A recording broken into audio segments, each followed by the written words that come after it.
फिर दिन हुआ,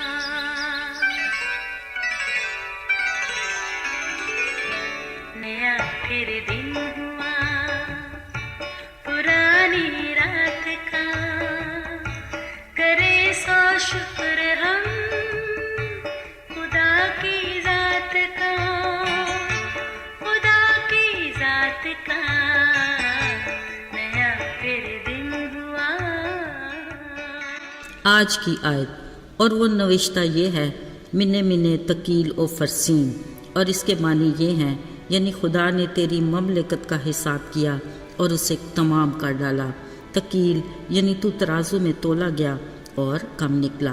दानियल 5 बाब 25, 26 और 27वीं आयत। अजीज़ों, फिर उसने आसमान की तरफ नजरें उठाईं और कहा, ए आसमान के बादशाह, तेरी सताइश और तेरी तकरीम करता हूँ, क्योंकि तू अपने सब कामों में राज और अपनी सब राहों में आदिल है, और जो मगरूरी में चलते हैं उनको जलील कर सकता है। अजीज़ों, ये अल्फाज बाबल के बादशाह नबूकदनेस्सर के हैं, जो उसकी ज़िंदगी के तजर्बे को बयान करते हैं। एक बार उसने बड़े फ़ख्र और गरूर से कहा, क्या ये बाबल आज़म नहीं जिसको मैंने अपनी तवानाई की कुदरत से तामीर किया? ये मेरे जाओ जलाल का नमूना है।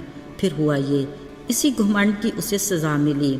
उसे इंसानों से निकाल कर मैदान में जानवरों के साथ हाँक दिया गया। ऐसे में उस पर 7 दौर गुजर गए, मगर जब उसने इकरार किया कि हक ताला आदमियों की ममलकत में हुक्मरानी करता है और उसे जिसे चाहता है देता है, तो खुदा ने उसे मुआफ़ किया और दोबारा बहाल किया। फिर जब इसके बाद उसका बेटा बेल्तशज़र तख्त नशीन हुआ, अफसोस उसने अपने बाप के इस वाक़या से कुछ भी ना सीखा, बल्कि उसने वो किया जो खुदा की नज़र में बहुत ही बुरा था। वो ऐसे कि अपनी तख्त नशीनी की खुशी में उसने अपने 1000 उमरा की धूमधाम से ज़ियाफ़त की। उसने सोने चांदी के उन ज़रूफ़ में मैनोशी की जो उसका बाप नबूकदनेस्सर यरूशलेम की हैकल से निकाल कर लाया था। मैनोशी के साथ उसने सोने चांदी, पीतल, लोहे, लकड़ी और पत्थर के बुतों की हम की। अभी ये जश्न अपने अरूज पर था कि अजीब वाक़या पेश आया। हुआ ये कि आदमी के हाथ की उंगलियों ने शमादान के मुकाबिल शाही महल की दीवार पर कुछ लिखा। क्या लिखा ये तो बादशाह की समझ में न आया, मगर लिखते हाथ को देखकर बादशाह के चेहरे का रंग उड़ गया। उसके ख्यालात उसे परेशान करने लगे। कमर के जोड़ ढीले पड़ गए और घुटने एक दूसरे से टकराने लगे। बादशाह ने उसी वक़्त चिल्लाकर नजूमियों, कस्तियों, फालगिरों को बुलाकर इस नविश्ता को पढ़ने और मतलब बयान करने को कहा। इसके लिए उसे बड़े इनाम का भी ऐलान किया कि उसे इरगवानी खिल्लत दी जाएगी, गर्दन में ज़रीन तोप पहनाया जाएगा और वो ममलकत में 3रे दर्जे का हाकिम भी होगा। बावजूद इसके कोई भी बादशाह के मसले का हल बयान न कर सका और उसकी परेशानियों में मज़ीद इजाफा होता गया। जब ये खबर बादशाह की वालदा तक पहुंची तो वह जश्नगाह में आई और कहने लगी, आए बादशाह, अब तक जीता रह, परेशान ना हो। तेरी ममलकत में एक शख्स है जिसमें कदूस इलाहों की रूह है। वो दानिश और अक्ल और ख्वाबों के ताबीर बताने की कुदरत रखता है।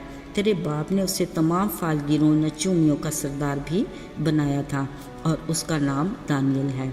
उसे बुला ले, वो तुझे मतलब ज़रूर बताएगा।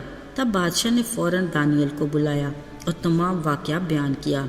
बादशाह ने उसे बड़े इनाम से भी आगाह किया, मगर दानियल ने कहा, तेरा इनाम तेरे पास रहे और इसका सिला किसी और को दे, पर हाँ, मैं बादशाह के लिए इस नविश्ता को पढ़ूंगा और मतलब भी बयान करूंगा।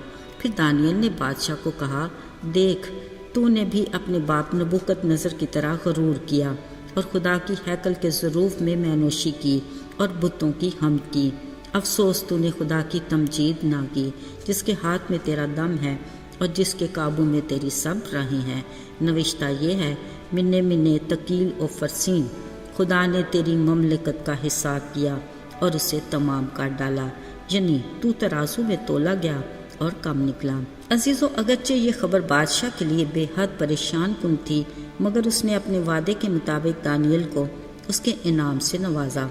कलाम मुकद्दस में लिखा है, उसी रात बेल्शस्सर बादशाह कत्ल हुआ और दारा मादी ने उसका तख्त संभाल लिया। मेरे अजीज़ों, बिलाशुबा वो आसमानी लश्कर और अहले ज़मीन के साथ जो कुछ चाहता है करता है। کوئی نہیں جو اس کا ہاتھ روک سکے یا اس سے کہے کہ تو کیا کرتا ہے۔ افسوس کہ بنی نوع انسان ذی شعور ہونے کے باوجود نہ وقت اور حالات سے کچھ سیکھتا ہے، نہ دوسرے کی زندگی کے واقعات کو دیکھ کر خالق خدا کی مرضی کو جاننا چاہتا ہے، جبکہ خدا کا کلام بار بار یہ تلقین کرتا ہے کہ مغرور کا میں خود مقابلہ کروں گا۔ ذرا سوچیں، جس کا مقابلہ قادر مطلق خدا خود کرے گا، اس جنگ کا انجام کیا ہوگا؟ پھر یہ بھی کہ ہمارا دم اس کے ہاتھ میں ہے اور وہ ہماری سب راہوں کو جانتا ہے۔ میرے عزیزو، آج سنجیدگی کے ساتھ ہمیں اپنی زندگی کے ہر پہلو پر غور کرنے کی ضرورت ہے کہ ہم کس جگہ پر چل رہے ہیں۔ اگر تو ہم تنگ راستے کے مسافر ہیں تو پھر تسلی رکھیں کہ اس کی منزل ہمیشہ کی زندگی اور خدا سے رفاقت کا مقام ہے۔ دوسری صورت میں ہمیں سوچنے کی ضرورت ہے۔ یاد رہے، آج نجات کا دن ہے، یہی مقبولیت کا وقت ہے۔ ایسا نہ ہو کہ خدا ہمیں بھی کہے کہ تو ترازو میں تولا گیا مگر کم نکلا۔ آئیے دعا کریں۔ آسمانوں کے خدا، بحر و بر کے خالق و مالک، ہر چیز تیرے اختیار میں ہے۔ توفیق عطا کر کے ہماری زندگی تیری مرضی کے مطابق گزرے تاکہ ہم تیری خوشنودی حاصل کر سکیں۔ یسوع کے مقدس اور مبارک نام میں آمین۔